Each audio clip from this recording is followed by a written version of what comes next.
2014년 중2병에 걸린다는 15살의 나이에 웨데고르는 프로 무대에 데뷔를 하며 세계에 이름을 알렸습니다. 4달 뒤엔 무려 노르웨이 성인 국가대표로 데뷔하며 최연소 기록을 갈아치우기도 했는데요. 프로 데뷔 1년이 채 지나지 않은 2005년 1월 결국 레알 마드리드가 웨데고르를 낚아채는 데 성공했습니다. 해당 시즌이 1-4-2로 시즌의 마지막 38라운드 웨데고르는 교체 투입되면서 레알 마드리드 1군 최연소 데뷔 기록을 세우게 됐는데요. 호날두와 교체돼서 경기장으로 들어가던 모습은 많은 축구 팬들이 기억하고 있는 역사적인 순간이기도 합니다. 하지만 세계 최고의 클럽인 레알 마드리드 1군의 벽은 높았고 웨데고르는 여러 클럽으로 임대 생활을 하면서 오랜 기간 떠돌아다니게 됐습니다. 그중 소시에다드에서는 라리가 9월의 선수로 선정되는 등 센세이셔널한 활약을 펼쳤고 이에 웨데고르는 지단 감독의 다음 시즌 계획에 포함되면서 드디어 레알 1군에서 뛸 기회를 맞았습니다. 하지만 웨데고르는 자신이 기대했던 출전 시간을 부여받지 못했고 마침 스미스로우와 경쟁할 공격형 미드필더를 찾던 아스날과 합이 맞아 런던으로 오게 됐죠. 웨데고르는 토트넘과의 북런던 더비에서 골을 넣는 등 아스날에서 좋은 시간을 보냈고 결국 아스날은 완전 이적으로 웨데고르를 품게 됐습니다.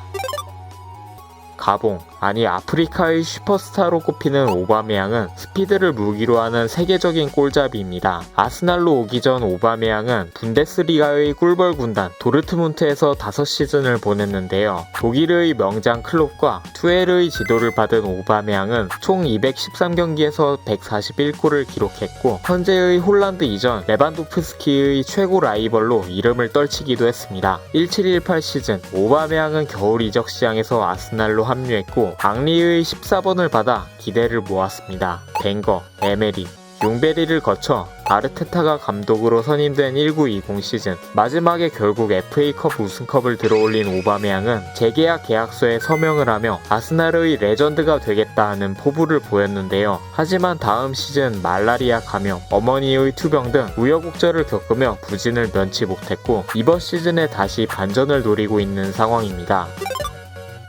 다재다능함으로 여러 포지션에서 뛸 수 있는 멀티플레이어 나일스는 2003년에 6살의 나이로 거너스가 되어 지금까지 몸담고 있는 진성 아스날맨입니다. 나일스의 본래 포지션은 중앙 미드필더지만 벵거 감독 시절부터 계속 풀백으로 기용됐습니다. 아르테타 부임 후에는 인버티드 풀백 롤을 부여받아 측면에서 중앙으로 움직이는 역할을 잘 소화했는데요. 하지만 문제는 본인이 풀백이 아닌 미드필더로 뛰고 싶어 한다는 것이었습니다. 이런 문제로 아르테타의 눈밖에 난 나일스는 한동안 출전하지 못했습니다. 코로나로 시즌이 중단되고 다시 재개됐을 때 아르테타는 계획에서 외지를 제외하면서 3백 전술을 쓰게 됐고 여기서 나일스는 왼쪽 윙백으로 출전했습니다. 공격 시에는 자유롭게 움직이며 왼쪽 하프 스페이스로 침투했고 수비 시에는 단단하게 측면을 방어했죠. 이런 나일스의 활약에 힘입어 아스날은 FA컵에서 맨체스터 시티를 잡는 등 화제를 일으키기도 했었습니다. 하지만 나일스는 이번 시즌을 앞두고 이적 관련해서 인스타그램으로 물의를 일으키기도 했는데요. 놀랍게도 나일스는 아르테타의 설득으로 남게 됐고 이번 시즌 나일스가 어떻게 활용될지 비추가 주목되는 상황입니다.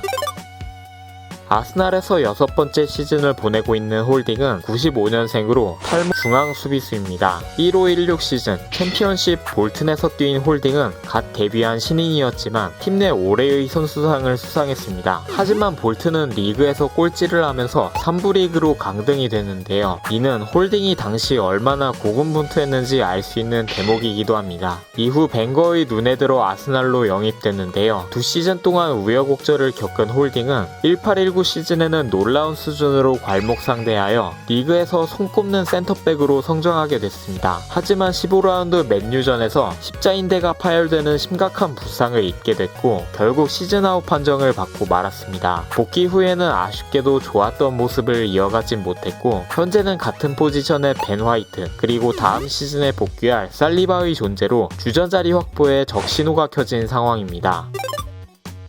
2020년 1월 벨레린의 경쟁자가 필요했던 아스날이 사우스햄튼에서 데려온 선수로 훌륭한 킥솜씨를 바탕으로 공격력이 강점인 오른쪽 풀백입니다. 세드릭은 독일에서 태어났지만 16세 이하 팀에서 시작하여 성인 국가대표팀까지 모든 연령대를 포르투갈 소속으로 뛰면서 유로 2016 우승까지 거머쥔 진성 포르투갈인입니다. 우측뿐만 아니라 좌측에서도 뛸 수 있는 세드릭은 지난 시즌 티어니가 부상으로 빠졌을 때 왼쪽 풀백 땜빵으로 뛰기도 했는데요. 하지만 오른쪽에서도 주전과는 거리가 있었습니다. 지난 시즌 전반기에는 벨레린, 후반기에는 체인버스에게 밀리면서 주로 컵대회에서 기용됐기 때문입니다. 이번 시즌에는 토미야스가 새롭게 영입되면서 여전히 후보자원으로 평가받고 있습니다.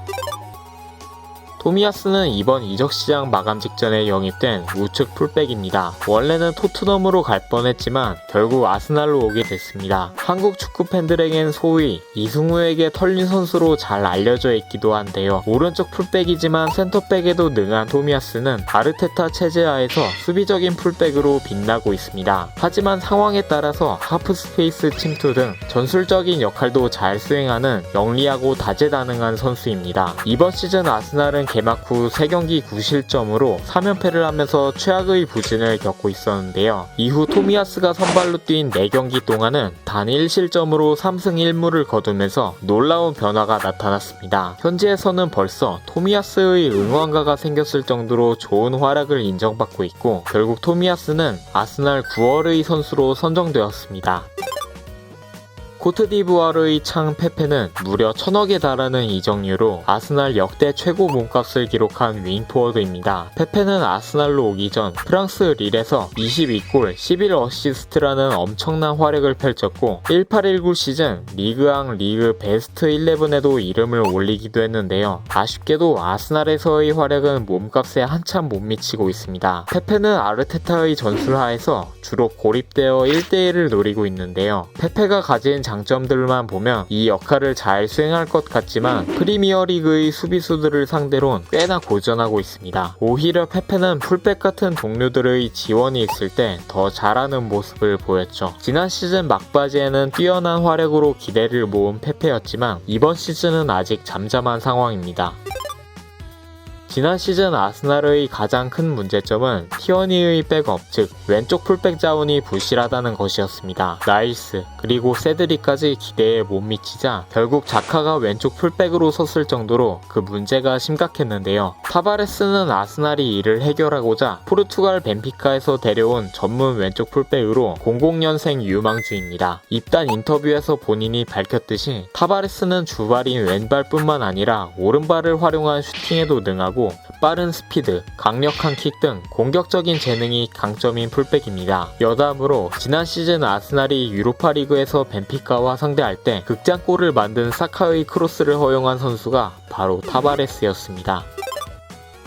체인버스는 로폴딩과 95년생 동갑 내기로 잉글랜드 유스 국가대표에서 같이 뛰는 등 굉장한 절친 사이로 알려져 있습니다. 또한 체인버스는 수많은 프리미어리거를 배출한 사우스햄튼 아카데미에서 12년을 보낸 사우스햄튼의 성골 뉴스 출신이기도 합니다. 1314 시즌에 처음 1군 무대에 데뷔한 체인버스는 신임 감독 포체티노의 지도를 받았는데요. 당시 사우스햄튼은 프리미어리그의 돌풍을 일으키면서 큰 화제가 됐습니다. 체인버스는 데뷔 시즌임에도 준주전으로 활약했고 결국 벵거의 눈에 들어 아스날로 오게 됐습니다. 이적 후 체인버스는 기대 이상의 활약을 펼치면서 많은 이들의 찬사를 받았습니다. 하지만 시간이 지날수록 성장하지 못하고 부진한 모습을 보인 체인버스는 임대 생활을 했습니다. 복귀 후에는 십자인대 부상을 당하기도 하면서 점점 잊혀져 가는 듯 했는데요. 그러다가 지난 시즌 27라운드 번리전에서 예상치 못한 선발 출전을 시작으로 계속 기용되면서